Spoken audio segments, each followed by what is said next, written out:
Welcome everybody to another episode. Today we are visiting here at the HQ of United Hatzalah together with Dovi Maizel. Hello.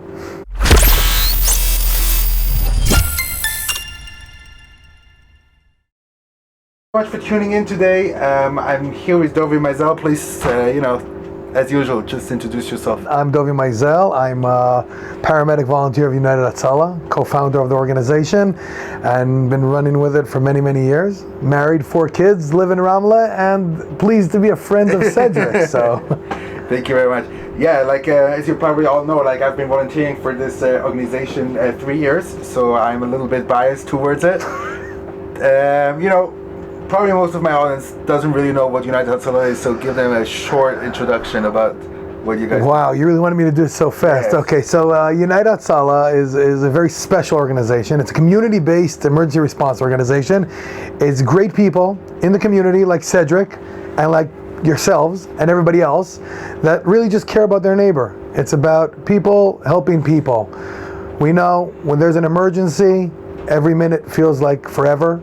And you really want that help to come there fast. Ambulances take time. As fast as they may be, and as good as a service it may be, you'll never have an ambulance on every street, and it will take time. Even in the best cases, 8 minutes, 9 minutes, unfortunately, that's not enough. And I believe that as a society, we have a bigger responsibility to help each other.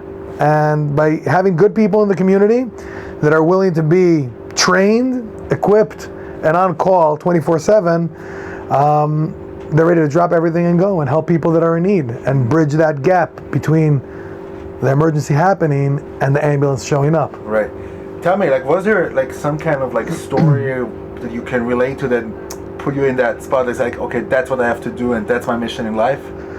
Well, I would say that Ellie Beer put me there. No, but seriously, Ellie Beer is a founder of the organization and president. I grew up in his neighborhood, but I think, yes, I think that as a child, I always say every child wants to be a superhero.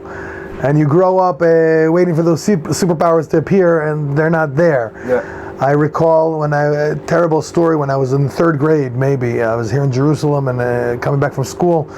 And I saw an unfortunate accident of a little girl that was hit by a bus and was killed, and there was nothing that I could do. I was just, the first thing I did was just jump on the next bus to get out of there. Felt so helpless. And I think that then it really started that wanting to know how to do something, wanting to be a doctor, wanting to do something. No, I didn't even know how to define it then, yeah. but that maybe was a starting trigger point. Yeah, trigger point maybe. Tell me, I'm very much into technology and innovation. At United Hatzalah, there's a lot going on. Tell me, where do you see technology helping saving lives?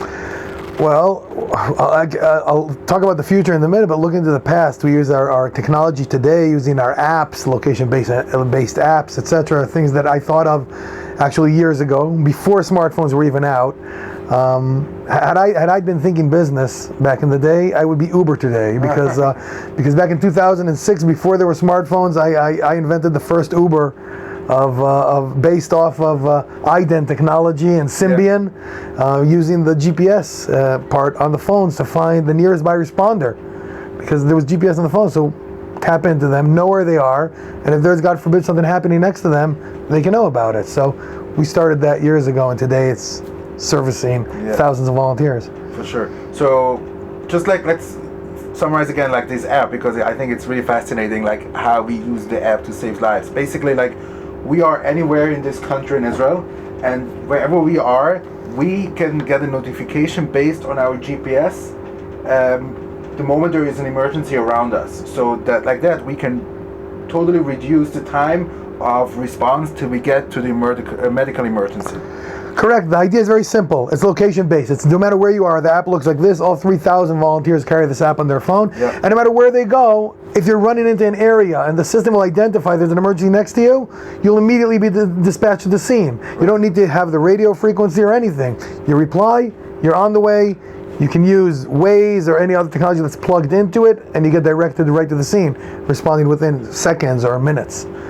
Very cool. So let me ask one last question a little bit. I'm interested to hear about what do you think will life-saving look like in let's say 5 to 10 years? Wow. Well, Just because I see the drones clips, and you know, this is Mr. Drone. But yeah, absolutely. By the way, it's clear we're going there. We're going to drones. We're going to location-based apps. We're looking. Technology will always develop and support us, but at the end of the day, the real power that will make it happen is people.